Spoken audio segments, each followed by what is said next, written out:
Welcome to the hydrology session, last session of the day. We got 3 speakers on deck for you, and we'll go ahead and get started here. First speaker, Stephen Griffin. I'm going to give a presentation on Colorado DOT's post-wildfire debris response. Stephen Griffin is a hydraulic engineer covering northern and eastern Colorado. He's served 14 years with the Colorado DOT, holds a master's degree in hydraulics from CSU, Colorado State, and is currently pursuing his PhD, hoping to research post-wildfire hydrology and recovery from a DOT perspective. Let's welcome Stephen.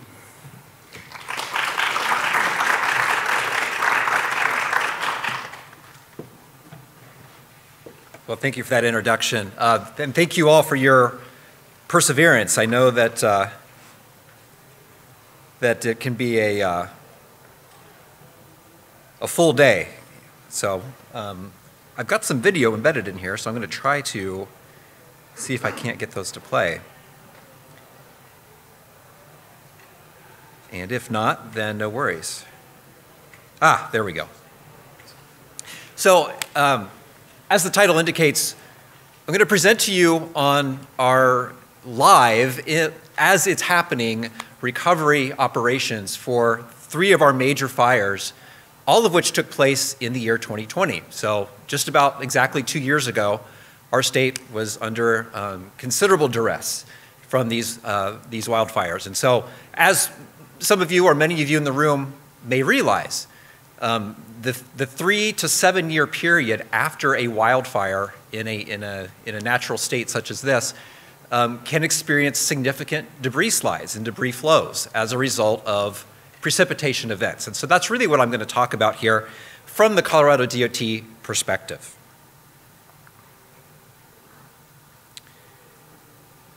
Cameron Peak Fire, the largest fire in Colorado recorded to date, just over 208,000 acres burned.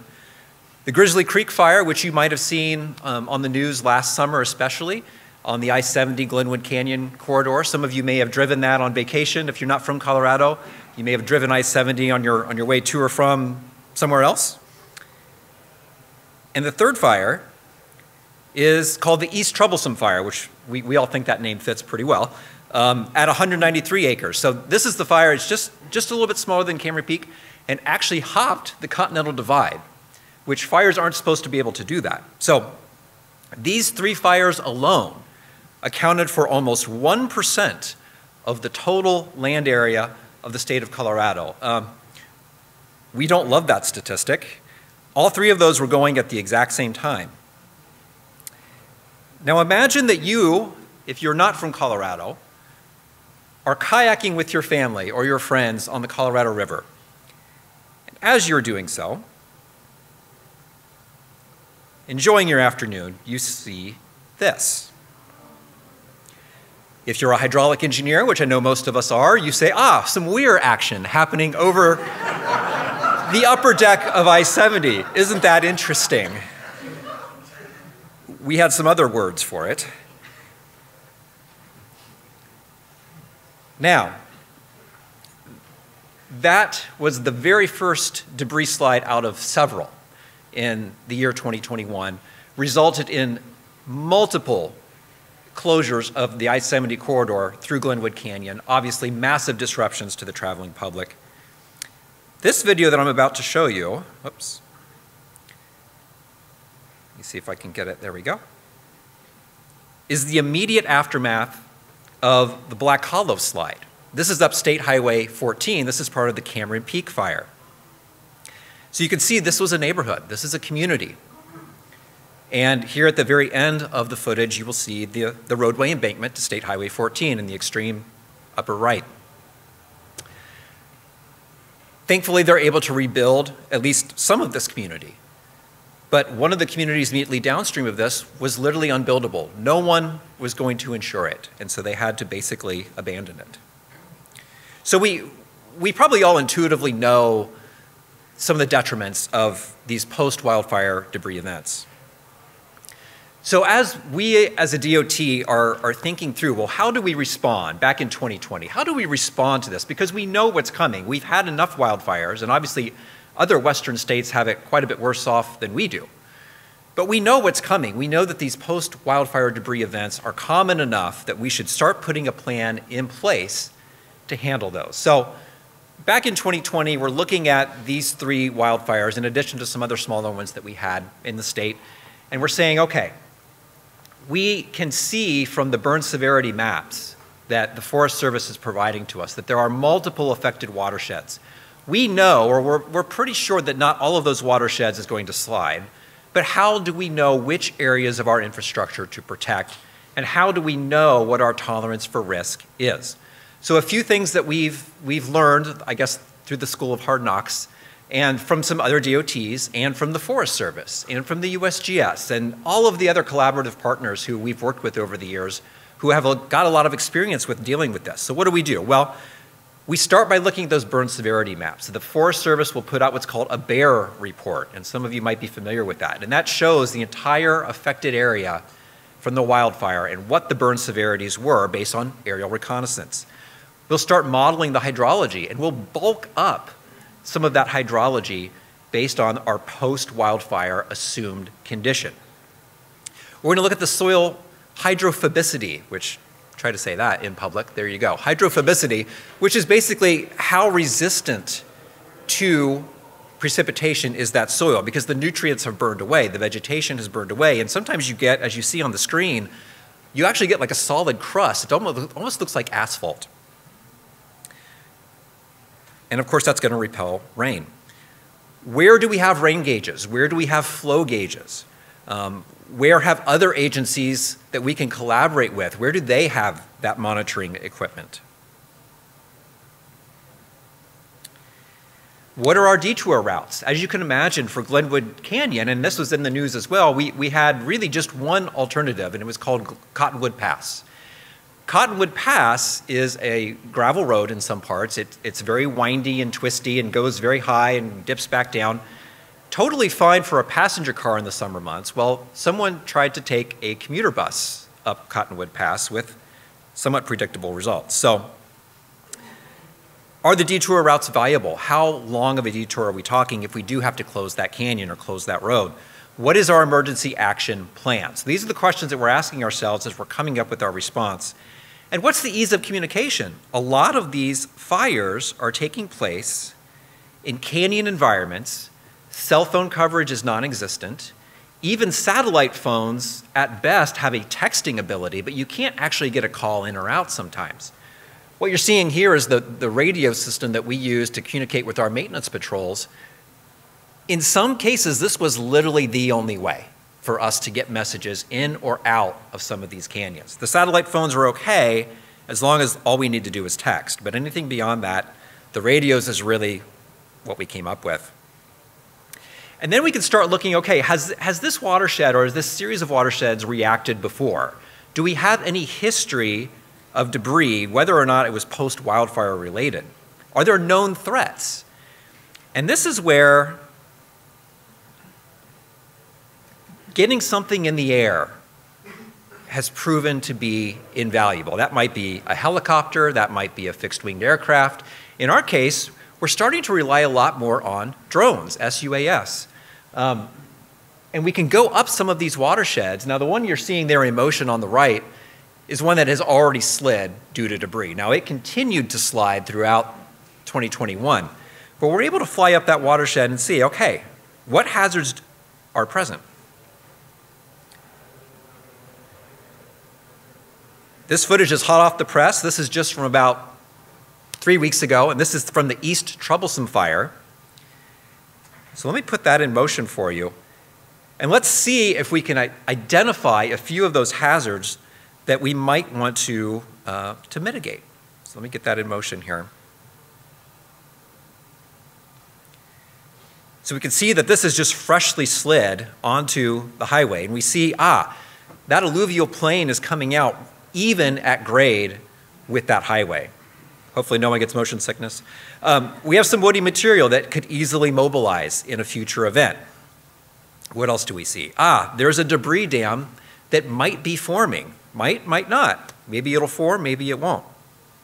And of course, you can see just as the geomorphology becomes evident from this aerial still, clearly the banks are beginning to incise or continuing to incise. That material is being pulled, and obviously it's ending up on State Highway 125. So just by getting something in the air, now you could walk it. I mean, we still do the tried and true methods of walking our watersheds, and we're going to see a lot of the same features, but you're getting that unique perspective from the air.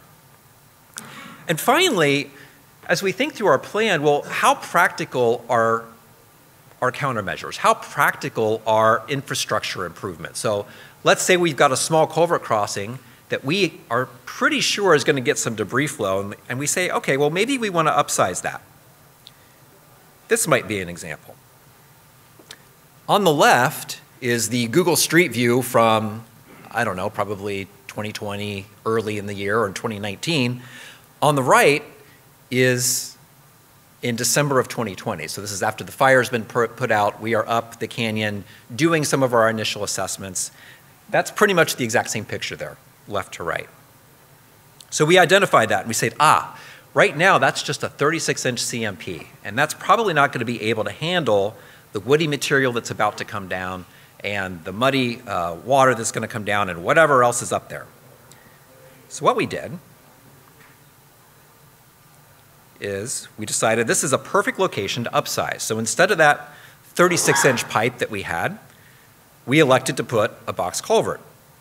And this footage is being taken in May, and it's going to snow on us, so we had a weather day. But that happens. You know, we're at 7,600 feet here for reference. So that was an example of, hey, this is probably a pretty good candidate for some infrastructure improvements. Let's go down to I-70 in the Glenwood Canyon environment. The picture on the left is a watershed called Blue Gulch, and this is the one you probably saw on the news a lot from 2021. On the left, we've had a debris slide, a debris event, and we said, okay, well, obviously some material has mobilized. There's a little bit of exposed rock. I wonder what more activity we'll see throughout the year. Well, we didn't have to wait a year. We waited about 48 hours. And the picture on the right was a different debris precipitation event. And you can see now you're getting some bedrock actually being exposed. And all of that woody material has long since disappeared from the site. November of 2021, and you are standing on the Colorado River.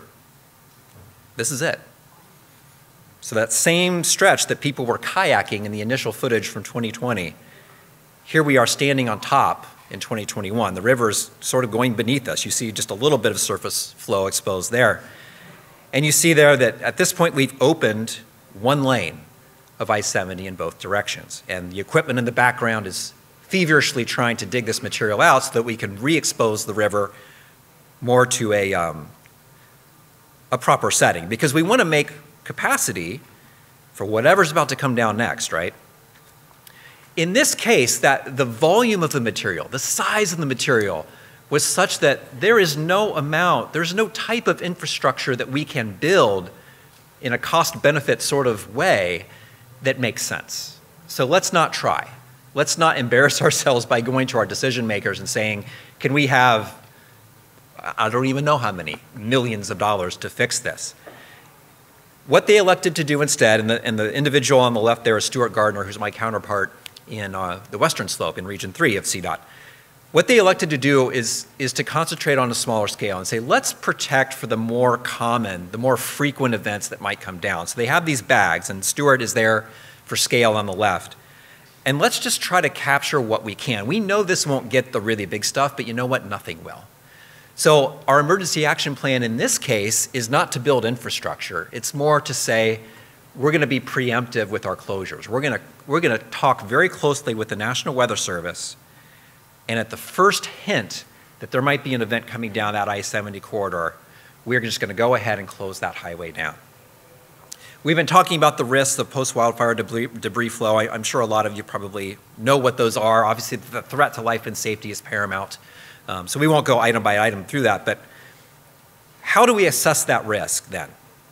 How do we communicate that risk to the decision makers? The decision makers are the ones asking us, okay, you have contingency money. How much money are you asking us for? But they're asking us that question before anything's happened.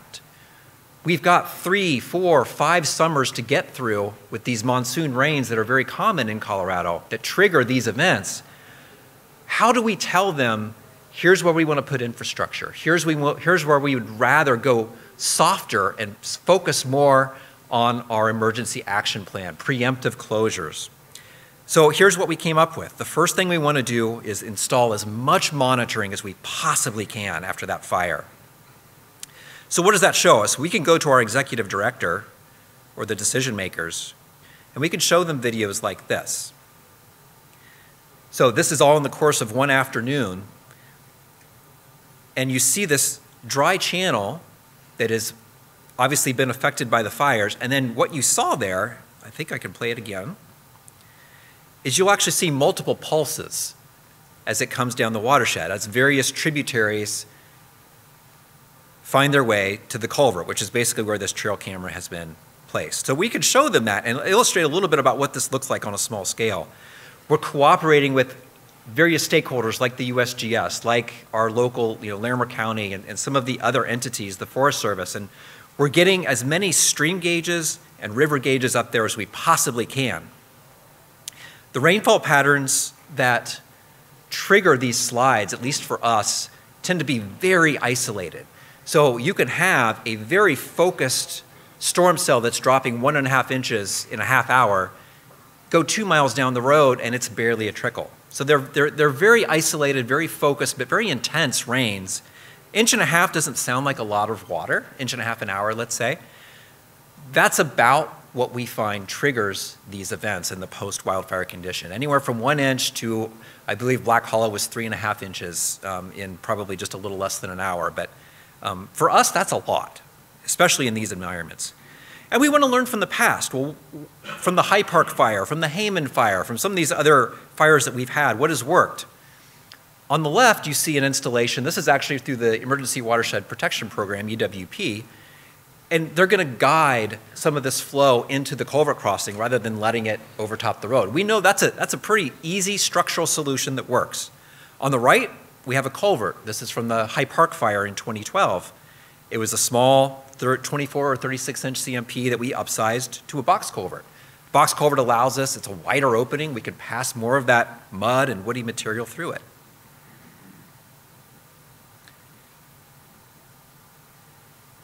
Let's trap some debris. This is actually a pretty old, I don't know how old this particular structure was. It was just off of the DOT right-of-way. But obviously it's capturing a lot of that woody material as it comes down.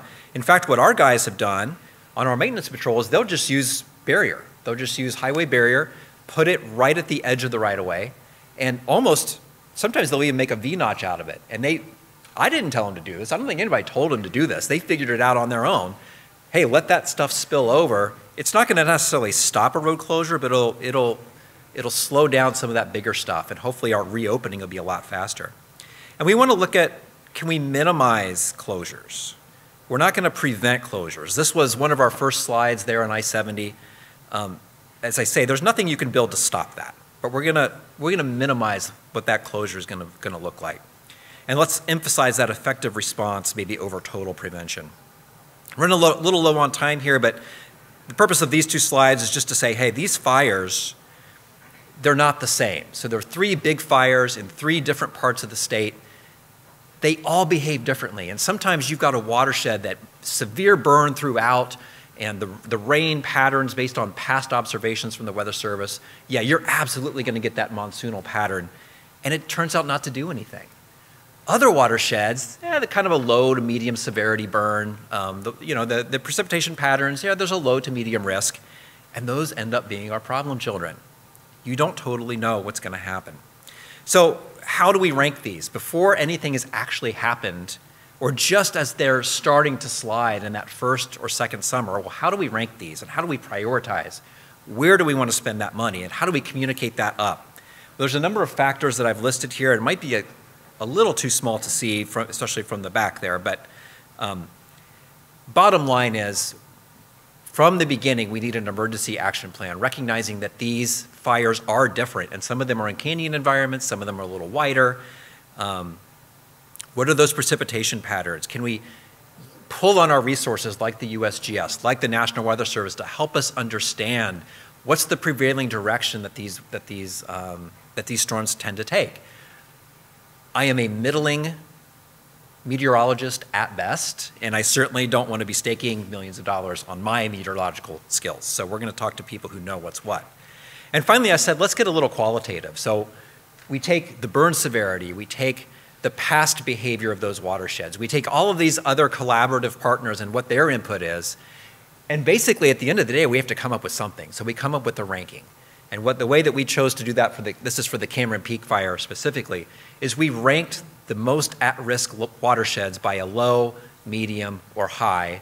And that's combining all of these factors together. But hey, I will be the first to say this is qualitative. It's based on a lot of data, but it's not like there's an answer. This is our best educated engineering judgment guess at where our dollars should be spent. And this will be this, and then I've just got a video, and we're done.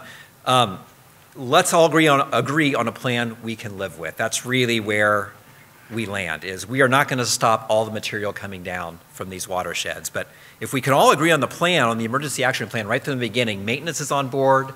They're the folks who live in these canyons. They're the first people out there cleaning it up. If we can all agree right at the beginning that this is what we want to do, that'll guide where our dollars are going to go.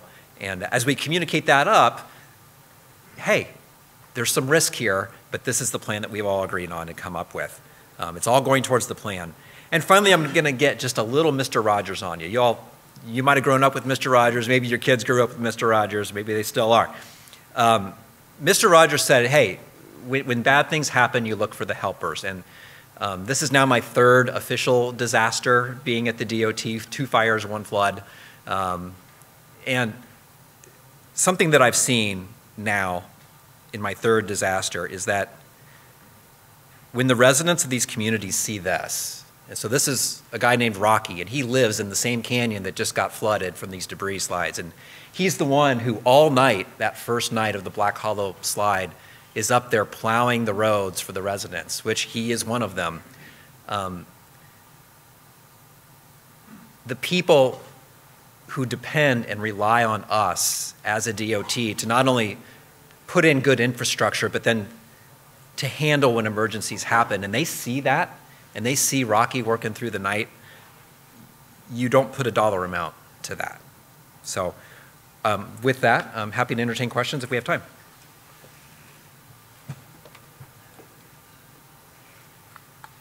Any questions? How long did that culvert stay in place for the pipe culvert? Did you just leave it? Which culvert are you referring to? I think the one on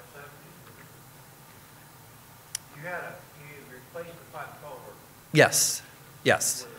with a box culvert. Correct, yes. So we've actually replaced a number of smaller, they're almost all CMP, they're almost all corrugated pipe, that particularly on State Highway 14, that we've replaced with larger infrastructure. And some of those are still in process. Some of those are still going to be built like next summer. So if you're almost always starting with either a 24 or 36-inch pipe. These are old Forest Service highways in some cases that were put in before the Department of Highways even obtained the highway. And then what we were finding was, as we were doing our post-wildfire hydrology, so we're kind of bulking these flows up, but we were finding that even without the fire, without that post-wildfire condition at all, just straight hydrology, the way we would just do it for any old culvert, those pipes were not big enough. And so they had been in the ground probably, some of them 60, 70 years. And then when we're putting in the new, concrete box culvert or whatever that is, obviously those are intended to be a permanent fixture. Those will be there for the next 75 years. I-70 was a little different because that infrastructure was already quite a bit bigger, but there was no way it was going to handle, the debris that was coming down, the rocks and the trees and everything else. So they did upsize some infrastructure on Glenwood, but everyone kind of recognized immediately that there was no way to size anything appropriately for that kind of condition. So my question is, have you modified your design parameters for critical infrastructure like that? So you are naturally upsizing systems now, you build the infrastructure in potential where you feel there it is, or are you still managing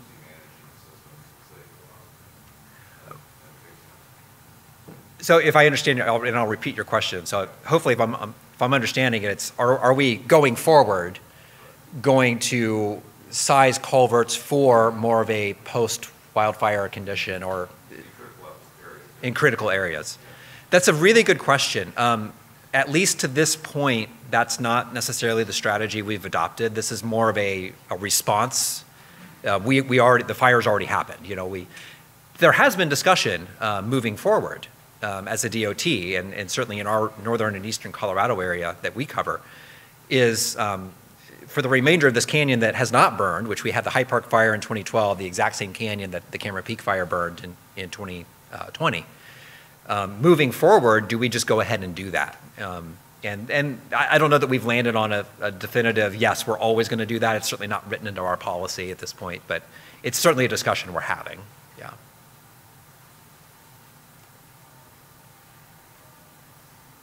All right, let's give Steve a thank you.